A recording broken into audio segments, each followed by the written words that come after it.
Hello everyone, I am here back again with a new video on a topic networking. We have already discussed about accessibility option in previous video.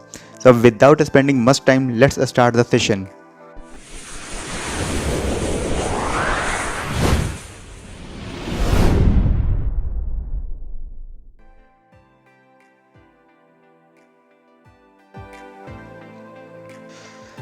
तो चलिए हम लोग आ गए हैं अपने main slide पर networking fundamentals के।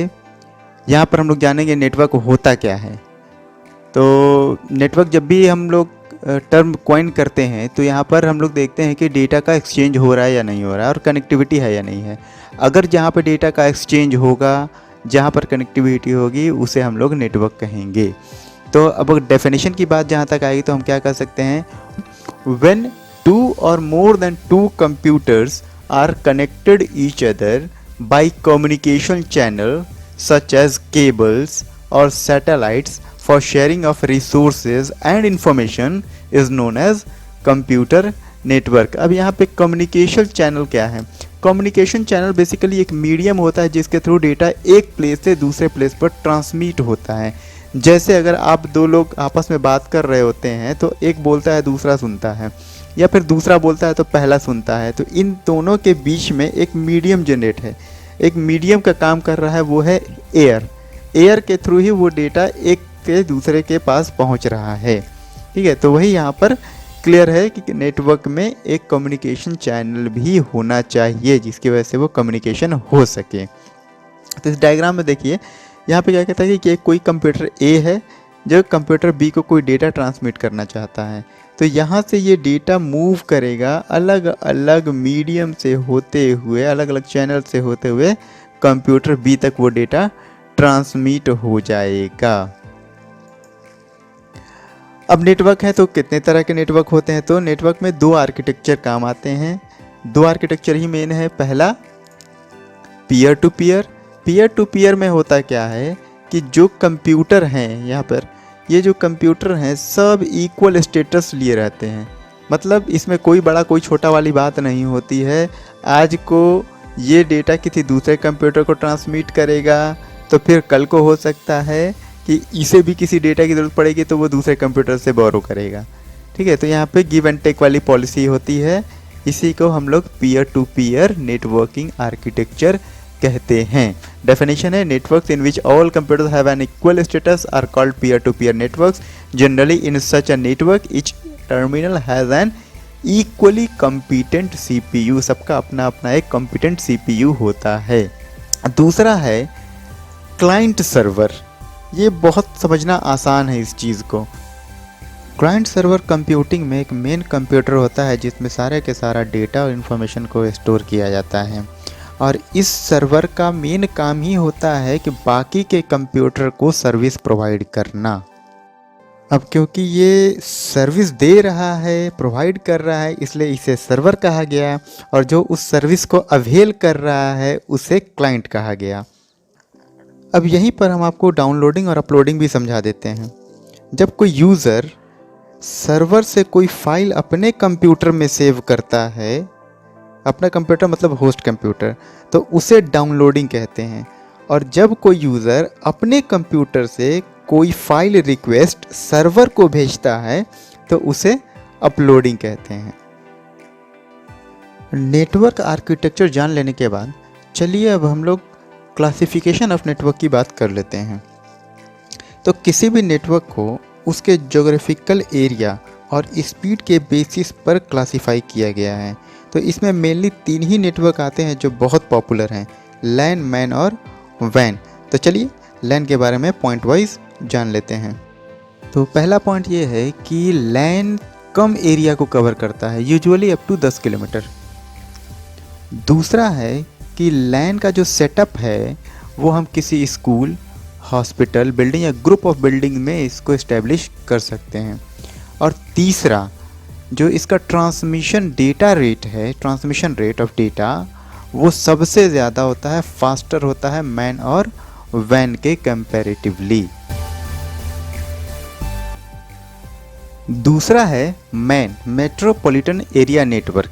ये बेसिकली लैन का ही एडवांस्ड वर्जन है। सारी की सारी टेक्नोलॉजी भी सेम होती है, बस डिफरेंसेस यहाँ पर आते हैं कि अगर लैन 10 किलोमीटर के एरिया को कवर करता है तो मैन 100 किलोमीटर के एरिया को कवर करता है।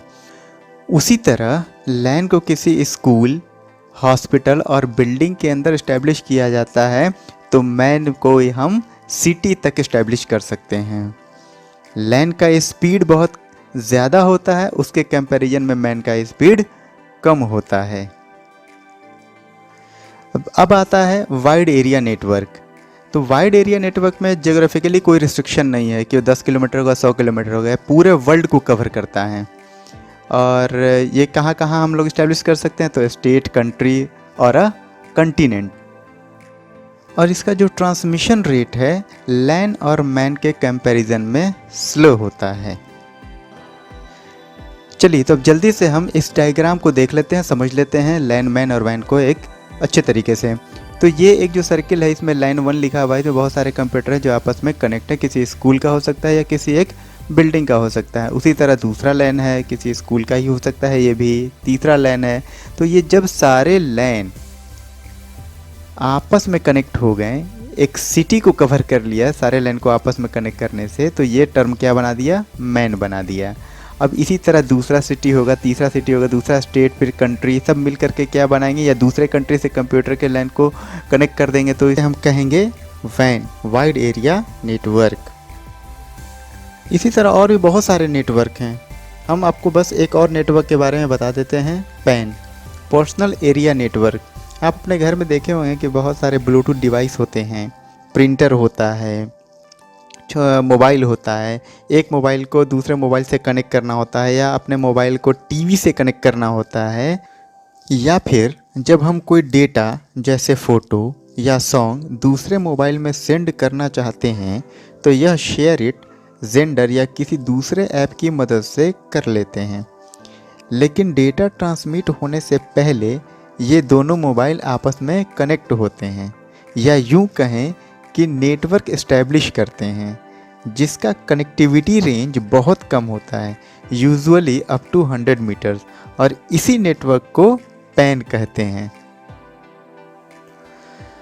नेटवर्क और नेटवर्क क्लासिफिकेशन जान लेने के बाद अब हम इंटरनेट की बात करते हैं। इंटरनेट को समझने से पहले इसकी हिस्ट्री जाननी ज़रूरी है।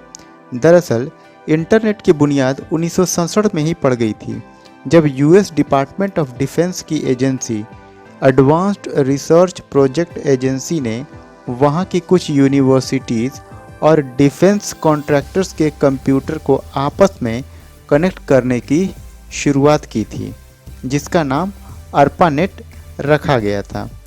इसके बाद इन मिड 1980s एक नई फेडरल एजेंसी ने हाई स्पीड नेटवर्क इस्टेब्लिश किया, जिसे NSF-NET यानी नेशनल साइंस फाउंडेशन नेटवर्क कहा जाता है। यह नेटवर्क ARPANET से ज़्यादा केपेबल एंड पावरफुल था।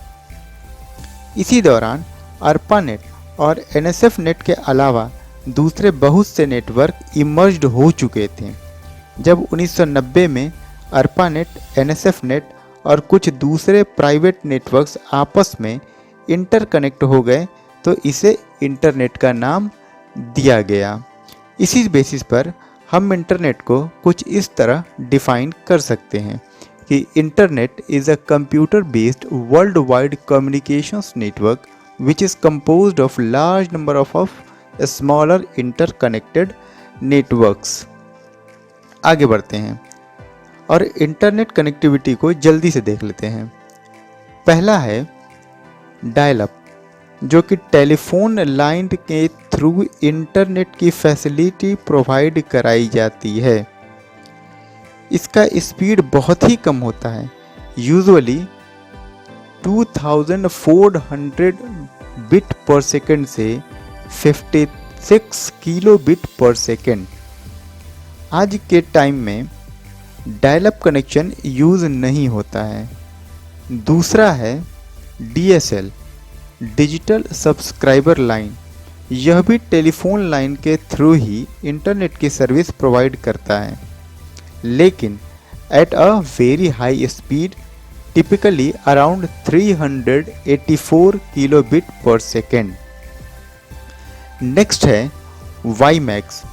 इस कनेक्शन की ज़रूरत तब पड़ती है जहां टेलीफोन लाइन अवेलेबल नहीं हो या फिर केबल लाइन का सेटअप भी फीसिबल ना हो।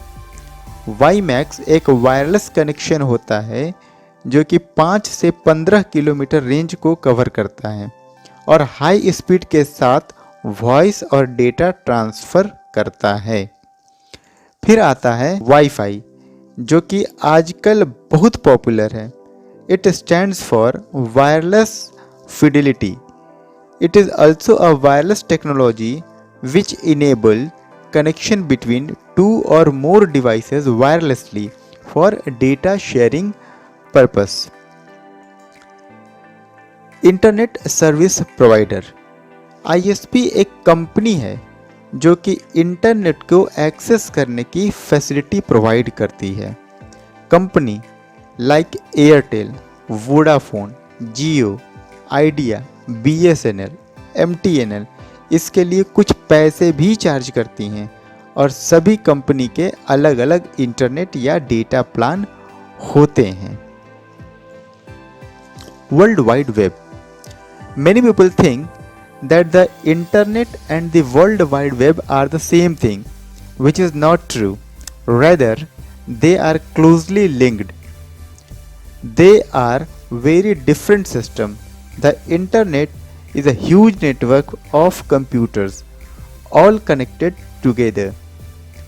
As I have told earlier in this video, the World Wide Web is a collection of web pages found on this network of computers. Web browsers like Chrome, Mozilla, Opera uses the internet to access the web. World Wide Web was developed by Tim Berners-Lee in 1989. अभी तक हम लोगों ने network, internet और world wide web को समझ लिया है। एक और टर्म जो बहुत बार हम लोगों को सुनने को मिलते हैं वो है प्रोटोकॉल। प्रोटोकॉल का काम क्या है, चलिए समझते हैं। आप लोगों ने रोड पर ट्रैफिक सिग्नल देखा होगा। ये सिग्नल हमें रोड पर कैसे चलना है, कब रुकना है, कब धीरे धीरे चलना है, इसका तरीका बताता है। हमें उसी ट्रैफिक सिग्नल यानी ट्रैफिक रूल के अकॉर्डिंगली ही कार ड्राइव करनी होती है। ठीक ट्रैफिक नियम की तरह ही डेटा को भी एक कंप्यूटर से दूसरे कंप्यूटर तक किसी नेटवर्क पर जाने के लिए कुछ खास नियम की ज़रूरत होती है जिसे प्रोटोकॉल कहते हैं। अगर डेफिनेशन की बात आए then we can say protocol is a set of rules and regulations that governs the way of data transmission over a network. Some of the protocols are FTP, TCP/IP, HTTP etcetera. अच्छा, कहीं कहीं आपको HTTP तो कहीं HTTPS देखने को मिलता है। क्या फ़र्क है दोनों में?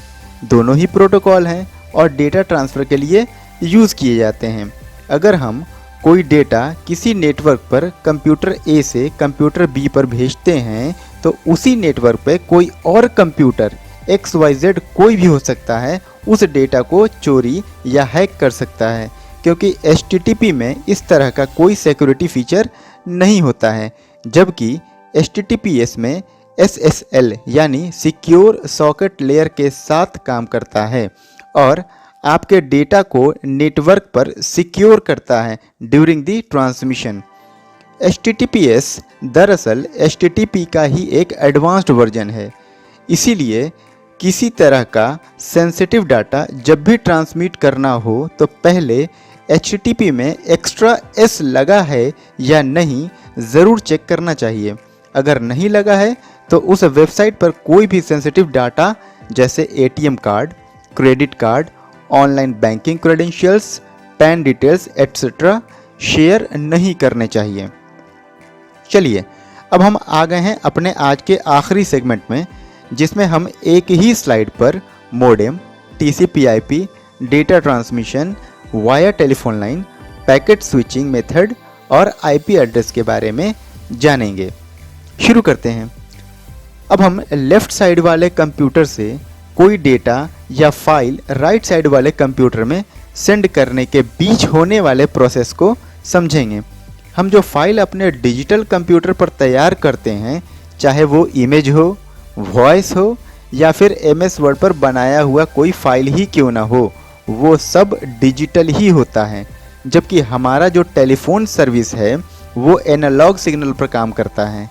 अब यहाँ पर डिजिटल डेटा एनालॉग सिग्नल पर ट्रैवल तो कर नहीं सकता, इसलिए इस डिजिटल सिग्नल को एनालॉग सिग्नल में कन्वर्ट किया जाता है। और कन्वर्ट करने के लिए जिस डिवाइस का यूज़ करते हैं उसे मॉडेम कहा जाता है। मॉडेम के दो पार्ट होते हैं, पहला मॉड्यूलेटर और दूसरा डीमॉड्यूलेटर। मॉड्यूलेटर पार्ट डिजिटल को एनालॉग में और डीमॉड्यूलेटर पार्ट एनालॉग को डिजिटल में कन्वर्ट करता है। चलिए अब हम एक 5 MB का फाइल P एज्यूम करते हैं जिसे राइट साइड वाले कंप्यूटर B पर पहुंचना है। हम यहाँ पर डेटा ट्रांसमिशन के लिए TCP/IP को ले रहे हैं क्योंकि हमें पैकेट स्विचिंग मेथड भी समझना है। TCP/IP एक्चुअली दो प्रोटोकॉल का कॉम्बिनेशन है। इसका TCP part transmission control protocol network पर दो कंप्यूटर के बीच कनेक्शन बिल्डअप करता है और डेटा की असेंबलिंग करता है, जबकि IP पार्ट डेटा को डिफरेंट पीसेस में ब्रेक करने के अलावा इनके लिए फिक्स्ड साइज का एनवेलप या पैकेट भी बनाता है। इसके साथ ही IP यानी इंटरनेट प्रोटोकॉल उस कंप्यूटर का एड्रेस भी होल्ड करता है जिसे IP एड्रेस कहा जाता है। किसी भी नेटवर्क पर हर कंप्यूटर का अपना यूनिक IP एड्रेस होता है, जैसे 192.168.1.1। किसी भी IP एड्रेस में 4 सेक्शन होते हैं और ये डॉट से सेपरेट होते हैं।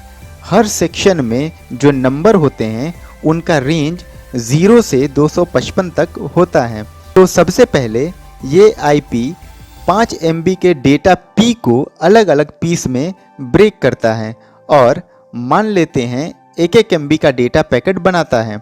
अब ये डेटा क्योंकि डिजिटल है तो यह पहले मॉडेम में जाएगा और इसका मॉड्यूलेटर पार्ट इस डिजिटल डेटा को एनालॉग डेटा में कन्वर्ट करेगा। फिर यही data telephone line means analog signal पर ट्रैवल करता है। जब डेटा ट्रांसमिट होता है तो डिफरेंट चैनल यूज़ होते हैं, तो ज़रूरी नहीं कि जो डेटा पैकेट है वो एक ऑर्डर में ही ट्रांसफ़र हो जाए। हो सकता है कि पैकेट P5 पहले पहुंच जाए, फिर packet P2, then P4, then P3 and lastly packet P1। क्योंकि हर चैनल रूट पर अलग अलग ट्रैफिक होता है। जिस रूट पर ट्रैफिक कम होगा वो डेटा पैकेट जल्दी पहुंचेगा और जिस रूट पर ट्रैफिक ज़्यादा होगा वह डेटा पैकेट लेट पहुंचेगा। कभी कभी नेटवर्क या ट्रैफिक कंजेशन होने से सेंडिंग फेल भी हो जाता है। अब जब सारे पैकेट दूसरी तरफ पहुंच जाते हैं तो यहाँ पर TCP पार्ट एक्टिव होता है जो इन दो कंप्यूटर के बीच कनेक्शन बिल्ड किया होता है। वो इन डेटा पैकेट्स को रीअसेंबल करता है। फिर ये पांचों पैकेट्स कंबाइन होते हैं एक सिंगल यूनिट में और फाइनली ये डेटा डीमॉड्यूलेटर पार्ट के थ्रू, मॉडेम के डीमॉड्यूलेटर पार्ट के थ्रू एनालॉग से डिजिटल में कन्वर्ट होने के बाद कंप्यूटर B में सक्सेसफुली ट्रांसफ़र हो जाते हैं। तो बस आज के वीडियो में इतना ही। I have tried to make you understand all the topics covered in the video in a simple and easy way possible. So we'll meet you soon in coming video. Till then, bye bye. Do take very good care of yourself.